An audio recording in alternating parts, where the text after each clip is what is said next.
Every school in the Power 5 conferences, whether it's the Big 10, SEC, Big 12, ACC, or what's left of the Pac-12, has a national title in one team sport. It could be anything from football, basketball, baseball, tennis, gymnastics, field hockey, golf, you name it. If it's a team sport, and as long as it's NCAA recognized, every single school has a national title, except 3 specific schools. Now, you may be thinking there is no way every single Power 5 school has a national title, but it's true.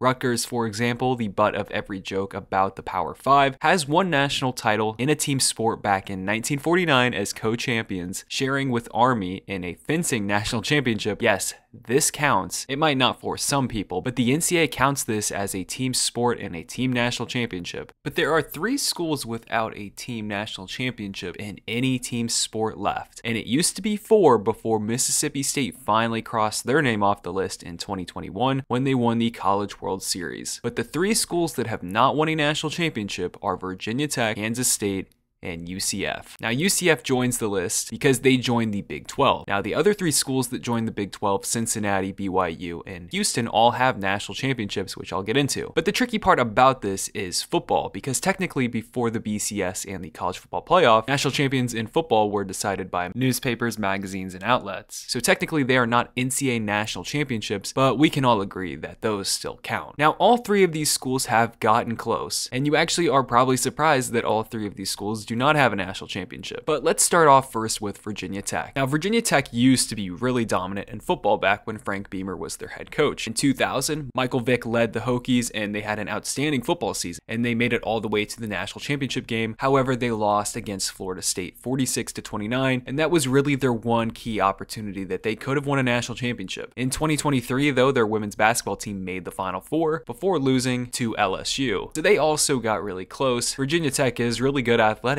but they just have not been able to get that national championship. Then when it comes to Kansas State, you might be surprised to hear their name as well. They have plenty of individual champions in track and field, but none of those count as a team sport. Their football team has had some great seasons. In 1998, they were undefeated, but they lost to Texas A&M in the Big 12 title game, so that ended their chance at a potential national championship. And then in 2012, they were actually ranked #1 on November 17th before losing out on a national championship potentially. Then when it comes to basketball, their basketball team has actually made a national championship game all the way back in 1951 when they lost to Kentucky in the national title game. They've also made some Final Fours in 1948, again 51 like I mentioned, 58 and 64. And their 2023 basketball team had a shot. They made the Elite 8 led by Marquise Noel, but they just could not get there. And then we finally have the newest member of this exclusive club in UCF. Now you may be asking yourself, doesn't UCF have a national championship in 2017? Well, technically it is not a claimed national championship, even if they want to claim it themselves. Their football team went 13-0 and they actually finished #1 in the Colley Matrix. But again, with the College Football Playoff, no longer do we need polls like that. And even if it is a computer poll and it shows no bias, that championship is just not recognized. Now, they've had some other opportunities. In 1978, their women's volleyball team captured their first national championship, but that was 3 years before the NCAA began governing women's sports. So sadly, that does not count. And all of the other 3 schools that joined, BYU, UC, and Houston, all have national championships, whether it's Cincinnati in basketball, BYU in a bunch of sports like cross country and golf, outdoor track, volleyball, and Houston actually has national championships in golf and cross country. So there you have it. Those are the 3 Power 5 schools that do not have national championships. Depending on if the Pac-12 is able to expand, might add a few more to this list, but those are the big 3. I'm curious to see which one will finally break that streak. There have been some close calls as of recently, but none of these 3 schools technically have a NCAA national championship in a team sport.